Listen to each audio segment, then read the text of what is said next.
Hello, and welcome to Working with Languages with me, Sonia Kamshoff. Together with my guests, we will explore what languages they speak and where they learned them, their background and their career path, and they will also share their favorite word in a language they speak.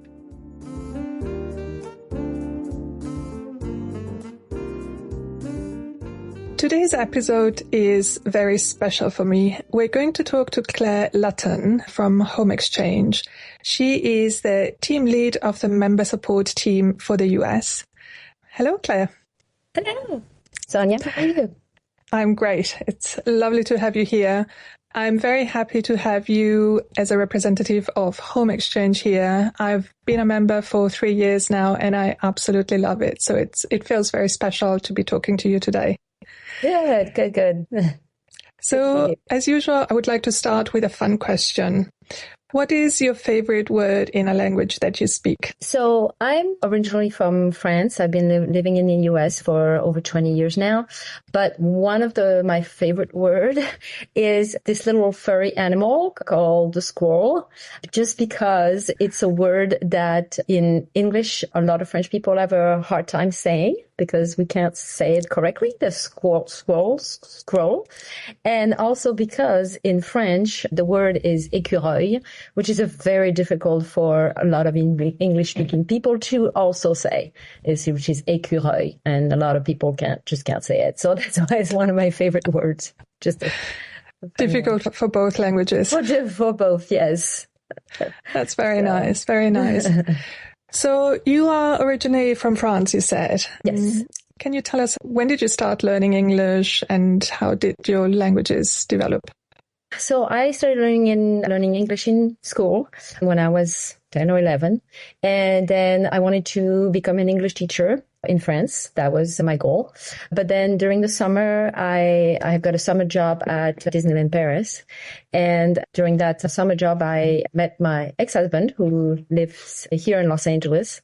And he brought me back to the US. So that's how I learned more and more English by living here.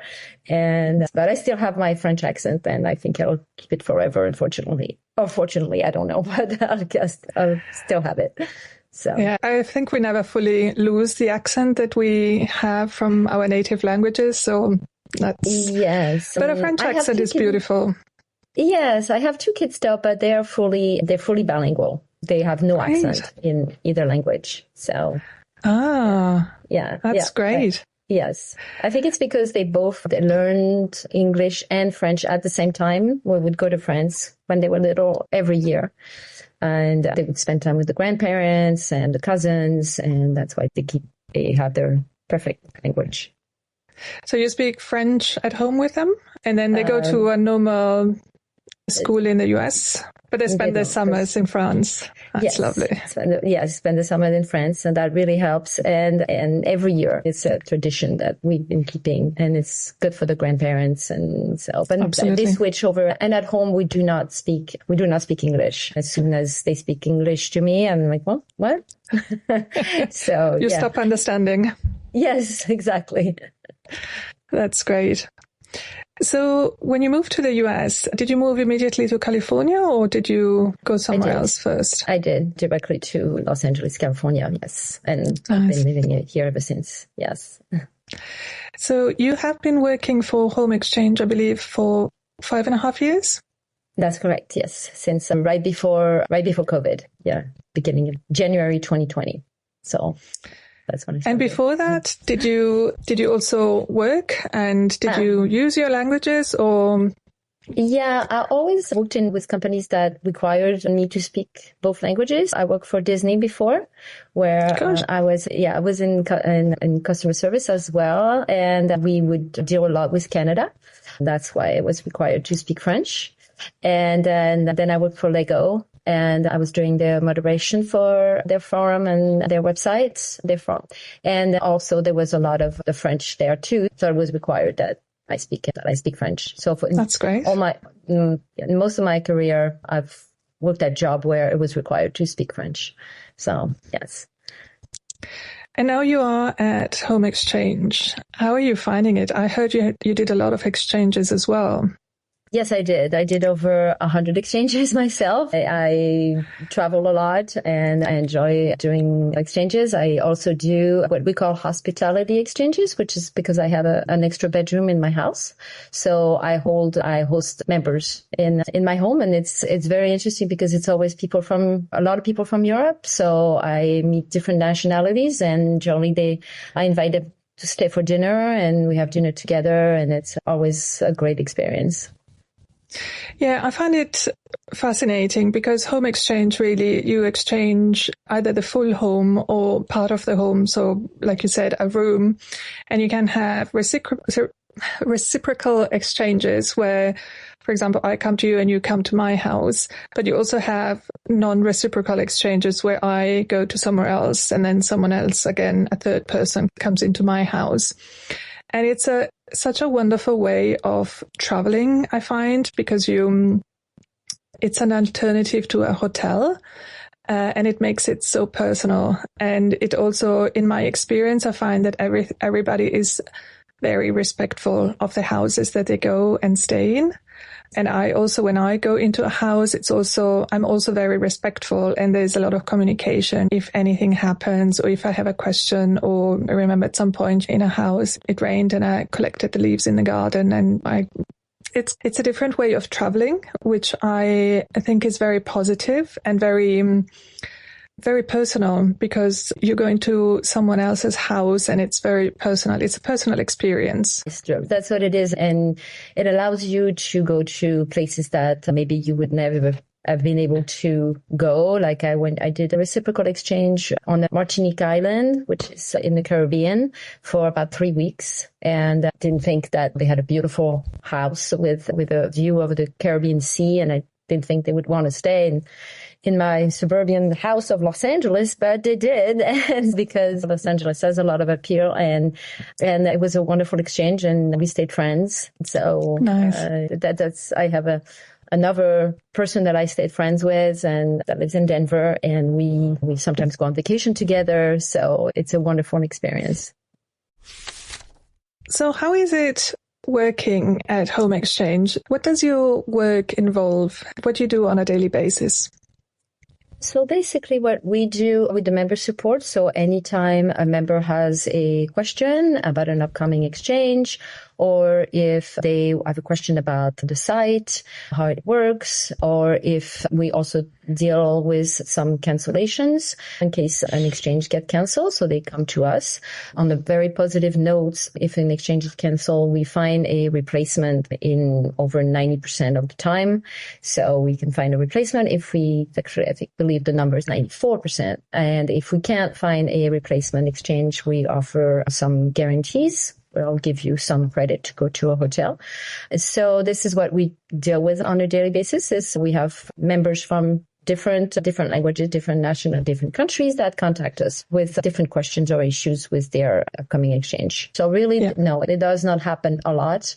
And when people cancel, it's really just because they get sick or there's damage in their house or something like that. Yeah. So there's a real reason. Yes, like you said, people are very respectful on HomeExchange. It's more like it's really like the golden rule to do as unto others, because you are also hosting in your house. You're doing the same as they're doing. A host is always a guest. When a guest is always a host, there's the sense of respect. HomeExchange is a French company. There's probably a lot of French people who use it, but are there how many nationalities are there? How many countries do you have guests in? We have 100, and we have members in 155 countries. We have we have about 250,000 members now. And so we are in different 155 countries. And yes, we have a lot of people in France. And the number 2 is Spain. Number 3 is the US. And number 4, I believe, is Canada. Okay. So a lot of languages, because we also have a lot of members in Italy and Germany. So yeah, a lot of different languages. Our third, in the member support team, we have 7 different languages that our agents speak, which is French, English, Spanish, Italian, Portuguese, German, and Croatian, since we have a team of member support who are in Croatia. Do you have any stories, any anecdotes that you can share with us about people who did exchanges and had a good time? I can, I like to use my story of the Caribbean and also my story was Denver. It was a good story because it started not really where I had to go to Denver because my daughter was in the hospital. She got in an accident. So I was looking for an exchange that was close to the hospital. And because that's also the beauty of it. It's not only for vacation. People also use it for when they need emergency. Or they have to go to a family reunion, or like for me, unfortunately, the hospital. But then this person hosted me because she felt so sorry for me. And so she hosted me in her apartment, and then we started talking, and we became close friends, and we went on a vacation together last year where she got her own home exchange. I got my own home exchange, but we would meet every day at the beach. Very nice. Yeah. That is a great story. I never thought about it. I always thought you go on a trip and you go traveling, but actually in this case you had a need. Your daughter was in hospital. And right. I'm guessing it was very short notice, and still it worked out. It worked in your favor, and you also made friends. Yes. I hope your daughter is fine now. Yeah, she's fully recovered. Yes. And it's a great example of how this home exchange platform is really helping people and supporting us even in difficult times. Yes, exactly. I think if I had to set a request for another short-term rental company that's on the website, that would have been a lot more difficult. But here people feel that you have a real human interaction with people, which changes a lot. Yeah. Yes, absolutely. Last year I went to Amsterdam for a long weekend. I stayed in an absolutely beautiful apartment, and I was so happy also with the communication and everything that in the end I left them a bottle of wine as a thank you. And I think it just shows, it's a different way of traveling, and I like that very much. You make friends and and you learn to live like a local. So especially for Americans who, for example, love their air conditioning, when they go to Europe, they're not going to stay in a hotel. They're staying in somebody's home, and it's different. They have to learn that, yes, we don't have, a lot of Europeans do not have dryers. They do not have air conditioning everywhere. They all don't have the fridge with the ice. It's all those things, and they actually love it because, yes, it's different. You learn to live like a local. Yeah, now that I think of it, I'm sure there are filters on the website where you can say whether your house has an air conditioning or the fridge with the ice and so on. Yeah, I can understand that now. Yes. Yeah. I also think at some point I was considering going for a few days somewhere and working from there. So one of my thinking was like, can I find a home where they have a big screen where I can plug my laptop in and just work from there? And I think all of these information are really useful, and it just shows that you can go somewhere and be in a different environment and also enjoy the new place, but work from there as well. So again, a different kind of traveling. Yes, we have a lot of members that work from home now. Ever since COVID, a lot more people are working from home, and that just want to change in scenery. They want to walk by a lake, and so they just do a swap with another member that lives in another city. I did a reciprocal also with a member that lives in Seattle, and he wanted to see the sun of Southern California, and I wanted to discover Seattle and all the national parks, and we did a swap for a week, and it turned out great. That's great. So have you ever had a case where someone contacted support in a language that you don't speak or don't support? Yes, because we have all of our support is done by email, but we do have an SOS in case you have an SOS support. So basically, if you have an emergency during an exchange, like let's say it starts flooding in the house and you don't know what to do, or there's no more power, something major happened during your exchange, you can send us an email at sos@homeexchange.com, and then we will reply to you generally within the hour. When we have a maximum of 2 hours, but generally we reply within an hour. So we have teams that are working 24/7. And so we always have people. That's what we have. We work in different time zones so that we can have coverage 24/7. And so we always have people working. But the thing is, if a Spanish member contacts us at 3:00 in the morning, and at the time we don't have anybody that speaks Spanish, so we have a tool that we use that automatically translate their requests. So we always use the software that translates automatically the request.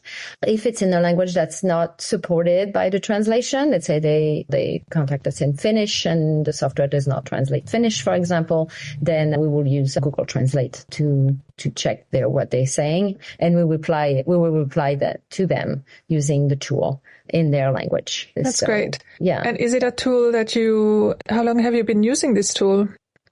We've been using this tool since I believe for about 7 or 8 years, but it had improved. It didn't have the translation integrated in the tool before. Now it does have the translation, so we do not have to use Google Translate for all languages. We can just use it directly, click a button and it says translate, and it translates the text automatically. So it's really helpful.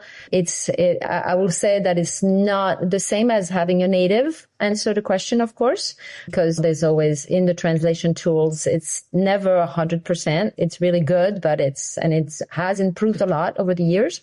But I would say that it's not 100% as good as having a native answer. But it's a good solution when in the middle of the night there's not a speaker of that language in particular. Very interesting. Yes, exactly. Yes. Are there any other ways that you use technology to support your work? So we now have a chatbot, so that the chatbot answers in every language. And so when you first go to our website, if you have a question, it will get answered by the chatbot. And what's great is we love to give personal answers to our members. So if the member says, I need to speak to a user, I need to speak to an agent, it will be automatically transferred to one of us, and we will reply. We will personalize our answer. But our new chatbot is doing a great job in all the languages. It's a great integration. We've had it for about a year to almost a year and a half to 2 years now, and it's been working great for us. That's great. Do you think there's anything else that you might adopt as a company? Do you see a need for something else in terms of technology and languages? At this point, the HomeExchange AI chatbot has been working great. It's all about tweaking and giving the chatbot more information so that it can reply to even more and more questions and situations. But at this point, I think it's just using this tool and teaching it more. And I think that's great. Yes. So can you tell us, at HomeExchange, how many nationalities do you employ of the global team that you have? How many nationalities do you have? We have 10 nationalities. We have some team members that are located mostly in France, in Spain, in Croatia, in the US, and in Italy. But in all of those places, we have a total of 10 different nationalities. But mostly we're working in French and English are the most. Okay. Yeah. The languages we work the most with. Yes. And I think you have guests in 155 countries globally, which is really amazing. Yes. What's the most remote country that you have guests in? I would say maybe the islands. We have members in the French Polynesia, which is like little remote islands in the Pacific. Nice. We also have members in South Africa, on the Ivory Coast in Africa. We have some members in Japan, in Korea. But I would say probably the most remote is those little islands, some in the Caribbean and some in Polynesia that are very, very remote. Interesting. So this is really all I wanted to talk about. Is there anything else that you would like to add? No, I would like to say that if your listeners haven't tried HomeExchange, then they really should. It will change the way they travel for sure. Yes, I agree. I love it. Okay, great. I'll put a link to the website in the show notes. But in the meantime, thank you very much for your time and thank you for the lovely conversation. Thank you. Anytime. Thank you very much, Sonia. Thank you for listening to this week's episode. If you liked it, please subscribe and share it with someone who may enjoy it too. As a new podcast, we value your feedback, so please leave us a comment or email us at the email in the show notes.